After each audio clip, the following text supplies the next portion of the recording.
So before we get started, I just want to let you guys know what I'm about to share with you and all the videos that are following up have been based on my experiences. So these things have worked for me, they may not work for others. Really, being a wedding photographer is about you feeling comfortable and trying things out and making sure they work for you. I'm going to impart my experience and give you everything that I know based on what I do. There's a million ways to do things, but this is just one window into the way I've done things and been successful at it. So let me give you the top 5 tips that you should be keeping in mind throughout this entire lesson. Number 1, prepare. You should be prepared for everything, and that goes from equipment to locations to schedule to contracts, and we'll cover all this stuff. But all these things you should be prepared for because that's going to let you focus on your art and being a good photographer. Number 2, you need to stay calm and relaxed. I know that wedding days can go nuts.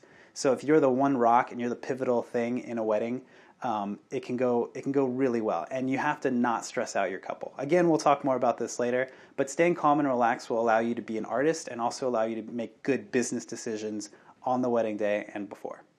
Number 3, knowing your compositions and your personal style. It's crucially important as not only a wedding photographer, but as an entrepreneur and someone who's starting their own business based off of their art, that you shoot as an individual. So understand the compositions that you take and understand the style that you're going to present yourself to the world, because it's super important that you separate yourself from anyone else in any business, not just as an artist.